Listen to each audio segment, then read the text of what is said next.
Assalamualaikum warahmatullahi wabarakatuh. Perkenalkan, nama saya Widianto, mahasiswa PJJ PAI UIN Siberseh Nurjati Cirebon. Nomor induk mahasiswa 2381130822. Dan hari ini saya akan memaparkan laporan kegiatan praktek lapangan perkuliahan yang saya lakukan di SD Unggulan Aisyah Ambarawa. Untuk tujuan laporan ini, yang pertama adalah menyampaikan hasil pengalaman PPL atau PLP kami selama beberapa waktu di sekolah ini. Yang kedua adalah sebagai bentuk pertanggungjawaban karena telah melaksanakan PPL itu secara akademik maupun profesional. Yang ketiga adalah sarana untuk menimba ilmu, praktek mengajar, kemudian evaluasi dan perbaikan kompetensi sebagai calon guru, calon pendidik. Dan yang keempat adalah memberikan pengalaman untuk berbagi praktek baik atau best practice dalam kegiatan pembelajaran bersama dengan siswa. Kemudian profil SD Unggulan Aisyah Ambarawa, bahwa sekolah ini berdiri di tahun 2023 yang sebelumnya adalah MI, kemudian berubah menjadi SD. Dan berada di lingkungan Kupang Tegal Bulu RT 9 RW 7 Kelurahan Kupang Kecamatan Ambarawa, Kabupaten Semarang, Provinsi Jawa Tengah. Karena masih 3 tahun atau baru 3 tahun, maka sekolah ini belum mendapatkan akreditasi atau belum terakreditasi. Akan tetapi sudah memiliki NPSN nomor pokok sekolah nasional 7046485. Kemudian juga sudah mendapatkan izin pendirian di tahun 2023 dari Dinas Pendidikan dan Kebudayaan Pemuda Olahraga Kabupaten Semarang. 1 tahun berikutnya di tahun 2024 dilengkapi dengan izin operasional yang juga sama dikeluarkan oleh Disdikbudpora Kabupaten Semarang. Dan waktu-waktu ini persiapan untuk menuju pendaftaran ke akreditasi sekolah. Mohon doanya saja, semoga diberikan kelancaran dan kemudahan. Kemudian visi dan misi sekolah. Visi sekolah adalah terwujudnya generasi yang berakidah lurus, berakhlak mulia, cerdas, kreatif, mandiri, dan unggul dalam prestasi berdasarkan nilai-nilai Islami. Dari visi inilah yang kemudian dijabarkan menjadi 4 misi, yaitu pendampingan pendidikan karakter Islami yang dilakukan di sekolah, kemudian pembelajaran yang bermutu, yang berkualitas, pengembangan potensi baik untuk peserta didik maupun pendidik itu sendiri, dan yang keempat adalah menciptakan budaya lingkungan sekolah yang kondusif, bi'ah Islamiyah.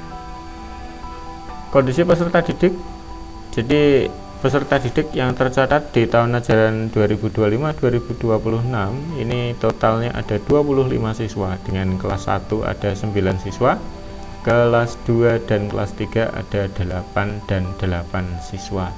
Dan tentu karena ini sekolah, tentu siswa kami juga tidak jauh berbeda dengan sekolah-sekolah yang lain, sehingga latar belakangnya beragam, beraneka macam latar belakang keluarga.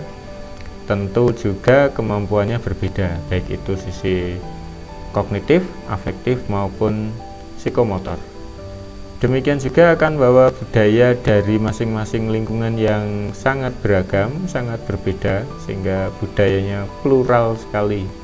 Dan ini akan menjadikan perlu adanya penyesuaian atau adaptasi sosial di sekolah dasar Unggulan Aisyah Ambarawa ini.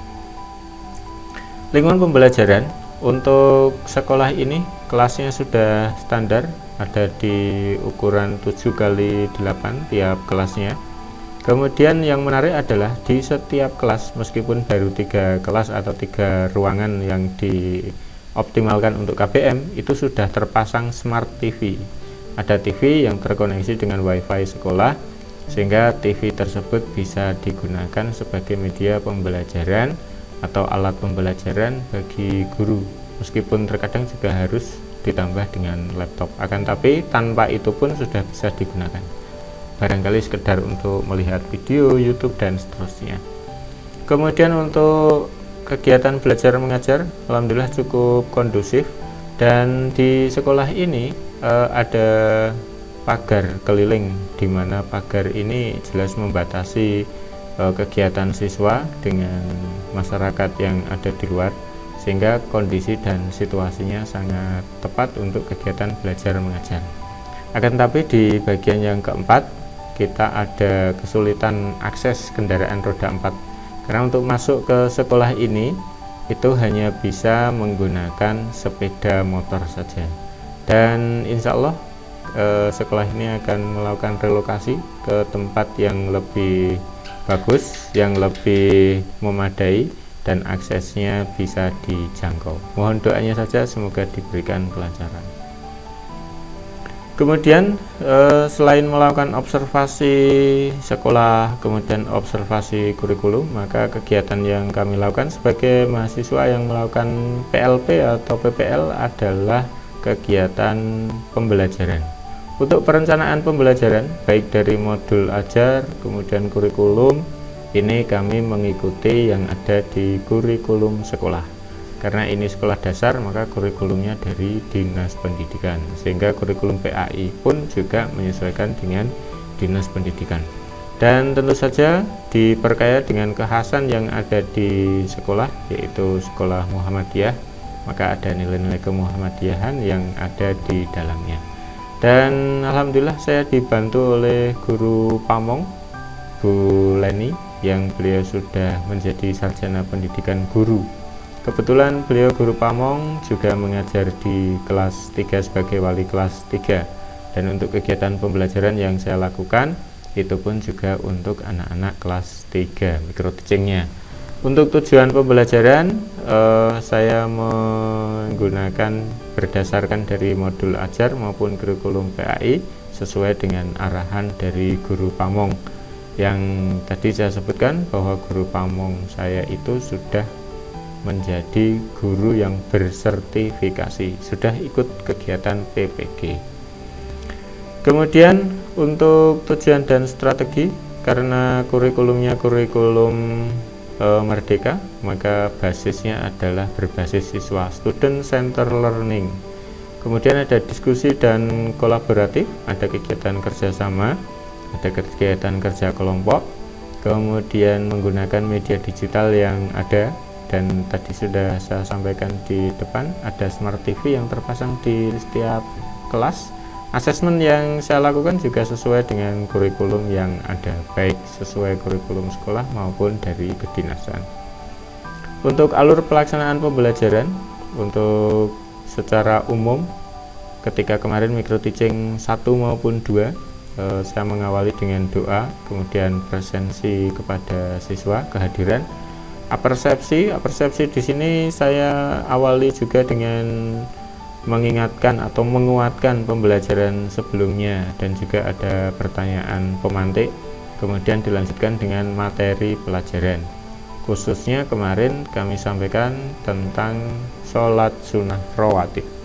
Setelah materi saya sampaikan, kemudian dilanjutkan dengan diskusi atau kerja kelompok. Yang kerja kelompok itu setelah anak-anak selesai mengerjakan, melakukan presentasi di depan kelompok. Presentasi yang telah dilaksanakan, anak-anak kemudian mengerjakan soal secara individu menggunakan lembar kerja peserta didik atau LKPD, kemudian kita koreksi bersama. Setelah koreksi, ada kegiatan jeda, saya tampilkan edu game. Waktu itu saya menggunakan word wall, yang itu bisa diakses langsung dengan TV digital, Smart TV, yang kemarin saya menggunakan dari pemerintah atau TV yang dari merah putih. Kemudian edu game selesai, melakukan refleksi adalah agenda berikutnya, mengulang kembali, menguatkan kembali dari pembelajaran dari awal hingga akhir, dan diakhiri dengan penutup. Kemudian strategi pembelajaran, student center, diskusi kelompok, collaborative learning, kemudian ada juga tanya jawab. Ini selama kegiatan pembelajaran. Untuk pengelolaan kelas, alhamdulillah kemarin kelasnya berjalan dengan kondusif, kemudian siswanya juga aktif. Proses KBM berlangsung dengan tertib dan interaksinya positif. Alhamdulillah kemarin tidak ada siswa yang menjadi troublemaker, sehingga kelasnya menjadi tertib, tidak ada keributan, tidak ada yang berkelahi, tidak ada yang bertengkar dan lain sebagainya. Jadi terlaksana dengan kondusif. Berikutnya kendala yang saya hadapi dalam kegiatan persiapan pembelajaran itu ternyata waktu saya kurang untuk mempersiapkan. Kemudian waktunya kurang juga pada saat proses micro teaching. Jadi kemarin dari waktu yang ditetapkan itu ada kelebihan sekitar 5 atau 10 menit. Jadi ini transisi kegiatannya juga sama, harusnya sudah ke kegiatan berikutnya, tetapi karena masih belum selesai, akhirnya menjadi tertunda di itu antara 5 sampai 10 menit itu. Kemudian mempersiapkan media juga perlu waktu, dan ini juga nanti perlu dipersiapkan lebih lanjut untuk pembelajaran berikutnya. Kemudian untuk evaluasi, jadi asesmen yang saya lakukan yaitu menggunakan asesmen diagnostik, pemberian pertanyaan pemantik tadi di awal, kemudian kegiatan evaluasi formatif, ada diskusi kelompok serta presentasi. Untuk observasi ini saya lakukan selama proses pembelajaran, penguatan kepada siswa-siswa tertentu yang ada yang tidak paham atau kurang paham. Kemudian ada LKPD untuk kelompok maupun individu. Sebagai hasil belajar dari micro teaching yang pertama, jadi ini adalah pembelajaran yang pertama, asesmen yang ke-1, rata-rata kelasnya di angka 86,3, ada nilai tertinggi 100, kemudian nilai terendahnya 70. KKTP nya adalah 75, jumlah siswanya 8, otomatis yang tuntas ada 6 siswa, yang tidak tuntas ada 2 siswa, dan yang 2 siswa ini kita lakukan remedial, kemudian untuk yang 6 siswa kita berikan pengayaan. Dan ada peningkatan di asesmen kedua dengan nilai rata-rata di angka 91,3, berarti ketuntasannya di angka 100%. Nilai tertingginya 100, terendahnya 80, di atas KKTP jumlah siswanya 80, tuntas 8 dan tidak tuntas tidak ada, sehingga persentase ketuntasannya di angka 100%. Sebagai refleksi dari kegiatan yang saya lakukan selama PPL, ada kelebihan dan kekurangan. Kelebihannya adalah alhamdulillah kegiatan berjalan dengan aktif, siswanya juga aktif, media yang saya gunakan menarik bagi anak-anak sehingga kegiatan belajar tidak monoton. Kekurangannya adalah waktu untuk persiapan maupun persiapan itu sendiri yang perlu untuk ditata, di-manage sedemikian rupa agar tidak terjadi kekurangan waktu, termasuk sebenarnya menyiapkan untuk membuat bahan media itu juga perlu waktu. Nah, ini mungkin yang menjadi kekurangan. Dan faktor keberhasilannya adalah perencanaan, karena jelas segala sesuatu kalau direncanakan itu sudah ada gambaran, sehingga ketika perencanaan yang baik itu adalah setengah dari keberhasilan. Media digital di setiap kelas ada Smart TV yang itu bisa diakses, bisa digunakan, bisa dioptimalkan. Kemudian guru pamong, alhamdulillah guru pamongnya luar biasa sehingga bisa memberikan masukan dan arahan serta diskusi yang menyenangkan. Kemudian siswanya juga aktif, tidak ada situasi yang membahayakan maupun tidak ada siswa yang menjadi troublemaker. Dan untuk tindak lanjutnya tentu untuk perencanaan, perbaikan waktu, kemudian bagi siswa yang belum sampai KKTP, belum tuntas, maka dilakukan remedial, dan untuk yang sudah di atas KKTP diberikan pengayaan. Dan tindak lanjutnya optimasi media, karena media yang ada ini cukup signifikan sehingga bisa dimanfaatkan, bisa dioptimalkan lebih lanjut. Dan sebagai penutup dari kegiatan ini, untuk kesimpulannya, alhamdulillah pembelajarannya berlangsung dengan efektif, tujuannya tercapai dan hasilnya meningkat sesuai dengan yang diharapkan. Dan sebagai saran, memang perlu ada pengaturan waktu, manajemen waktu, kemudian mempersiapkan media-media, apalagi kalau medianya itu banyak, medianya perlu dibuat, maka ini perlu disediakan waktu yang cukup. Dan penggunaan metode yang variatif itu memungkinkan siswa untuk menjadi aktif, dan tertarik dengan kegiatan PBM yang akan kita sajikan. Dan demikian presentasi singkat yang dapat kami sampaikan.